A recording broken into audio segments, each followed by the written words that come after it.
Within the surfing world, there is endless talk about equipment and technology. The advancements made in the surfing industry over the past few decades have catapulted the sport into the realm of the unimaginable in terms of performance, and it's only going to get better.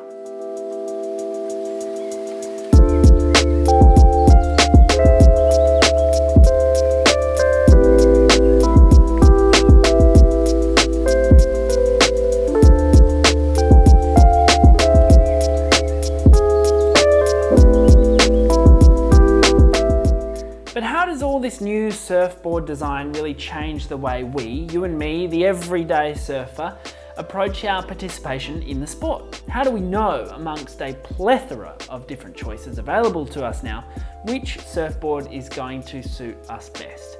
Well, today I thought we'd break it down in detail how to pick the right surfboard to A, maximize the amount of fun that you can have, and B, maximize your performance out in the water. Now, if you're new here, make sure you subscribe to the channel because this is Lesson of the Week, a show where we release 2 new surf tips every single week. And if you want to join me on Instagram or YouTube, I'm at Kale's Broccoli. But let's get into it now. Woo!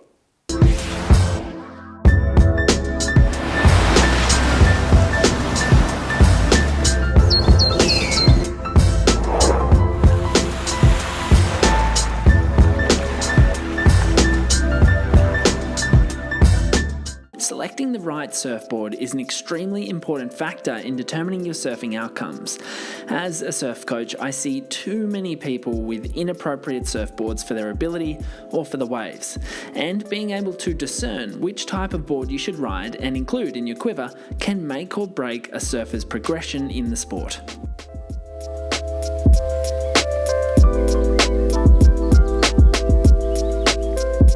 Alright, this is the dungeon. This is the boardroom. We've got a few different ones in here. I'm just going to lay them out on the garage floor. That's the 20. This is the second 20. This one's different. It's got like a rounded pin on the end, whereas this 20 is like a swallow. This is a little bit looser, a little bit. I actually prefer this little one. It's just better.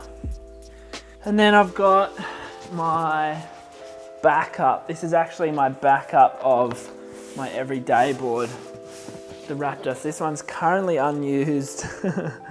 But yeah, this one's, it's been my favorite board forever. We got the SUP, which is like just my sort of fun thing that I do in between. And of course we've got the Smooth Star, the surf trainer, which I also ride.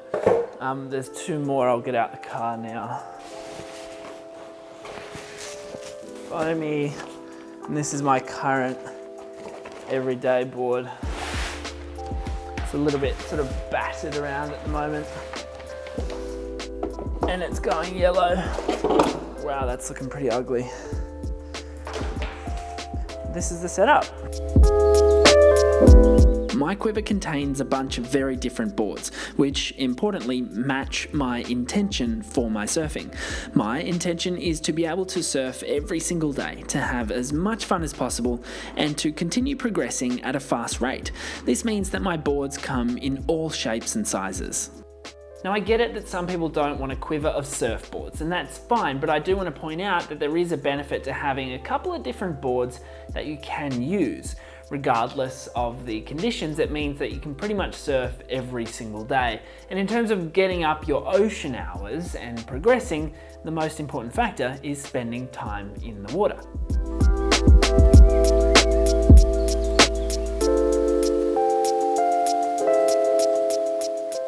So the first step in selecting the right board is to work out your intentions for your surfing.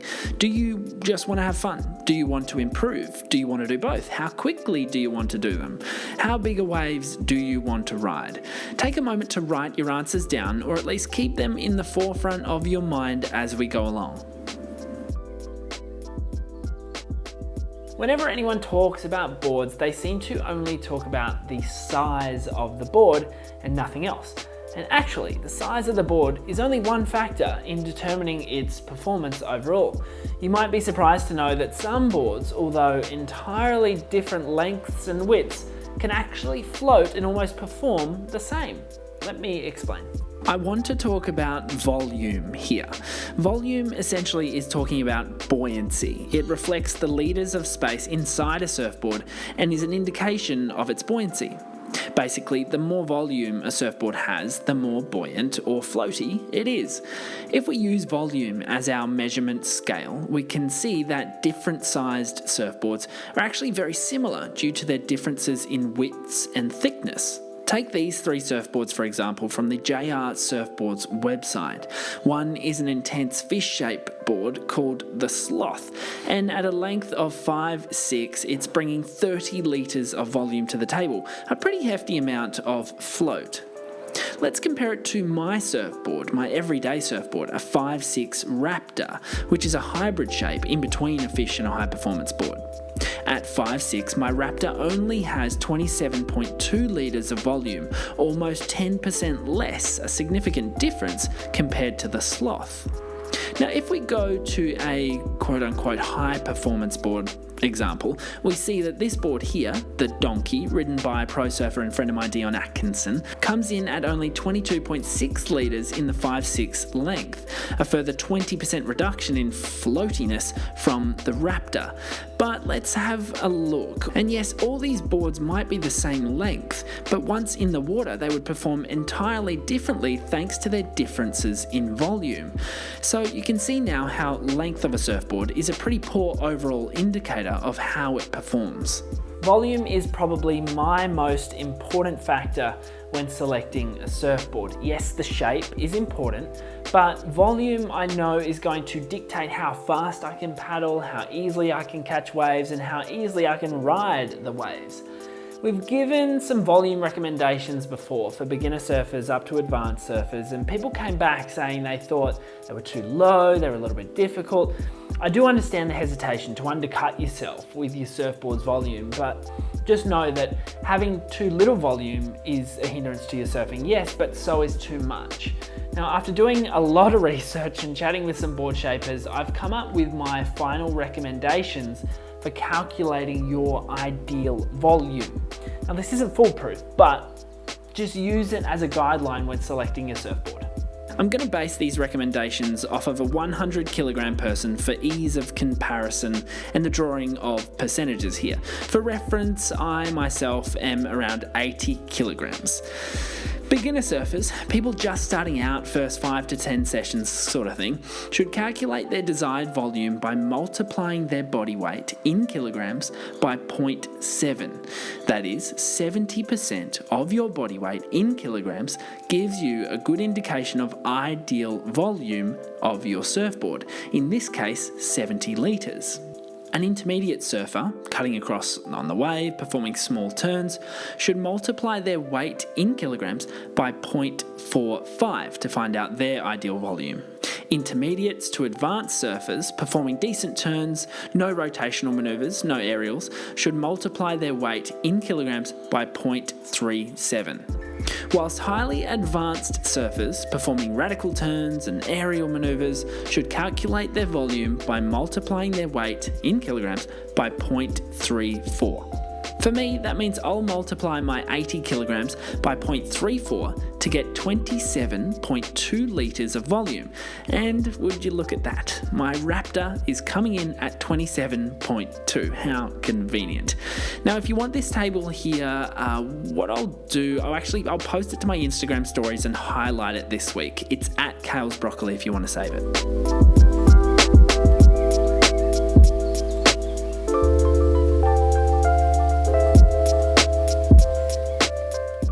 Of course, the size and the shape of the board does matter as well. You could pile 27.2 litres of volume into a little disc biscuit and it wouldn't perform like my ideal surfboard would, right? So of course the shape matters. Generally speaking, softer, wider shapes, like my foam board here for instance, are used by beginners or me when I'm trying to surf tiny waves because it offers a nice degree of control for the user. If you look at the foamy, you'll notice how the edges are really round compared to the sharper, harder rails of my everyday board, the Raptor. These rounded edges offer more resistance against the moving water so that it moves slower and is less likely to turn sharply on a wave. Now this is great for a beginner surfer who wants to go in a straight line, but it's not excellent for an advanced surfer trying to do turns or airs. The larger volume though, coupled with the high foam buoyancy, allows for a great time, even for me when the surf is tiny.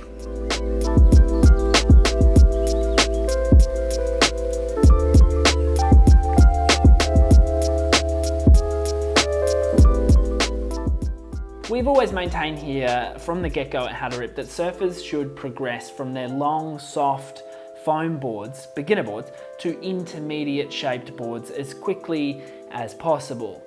The volume of the surfboard doesn't necessarily have to change. This is what's key.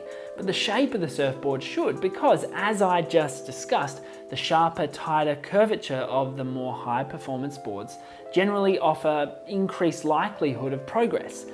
And people will complain when I say that. Just have fun, and all that sort of stuff. We're not taking away the fun when we say that beginners should move to a fish-shaped board as soon as they're able. Because the board is probably going to be a similar volume or a little less, only a little bit. This should result in the same ease of paddling, the same ease of catching waves, but then once the surfer is up and riding, it'll actually offer the chance to turn on the face of the wave and progress to do some serious maneuvers. If you're happy with going just straight on the whitewater, that's also totally fine. There's no pressure from us. The only pressure here is going to come from you.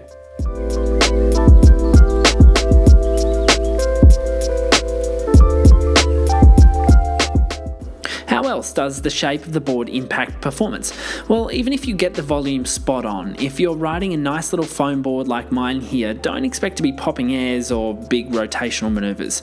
These are really only possible on sharper edged and more keenly shaped high performance boards. This is why at the start of the video I asked you to set your intention for your surfing. If you're hunting down sections to do airs on, then don't ride a big foamy. If you're just after a cruise session where you can cut across the face and just have a good time, which by the way I crave at times, then sure, a nice soft edged board might work perfectly for you. There's always going to be some give and take with board design, right? Bigger, longer boards might paddle faster, but they don't let you get under the waves out the back as easily. Bigger, longer boards catch waves from further out a little bit easier, but they don't fit very well in steep sections on a wave, and thus you might be more prone to nosediving. There really is so much to talk about, and that's why it's best to set your intention, work out your volume using the calculations I gave you today, and go from there. How many boards should you have in your quiver? It's an interesting question. Here are my thoughts. For me personally, I don't like changing boards all that often, simply because there's always a small adjustment period that occurs when transitioning from shape to shape. However, I do have my kind of like go-to boards for different conditions. As you've seen today, I love having my foamy in the car at all times, just in case the surf is tiny and I really want to get wet. My everyday board though is the Raptor that you guys saw. And other than that, I'll maybe ride the 20 if it's in between being tiny and surfable.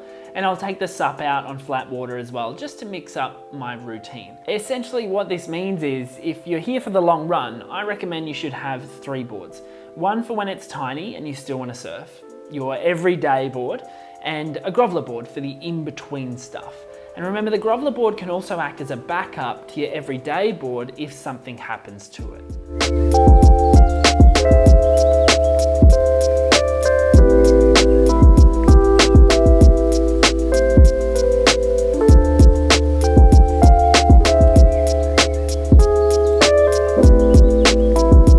So I hope this video helped you guys out. Make sure you subscribe to the channel and let me know in the comments below what else you're struggling with. Hey, what board are you riding at the moment? I'd love to know.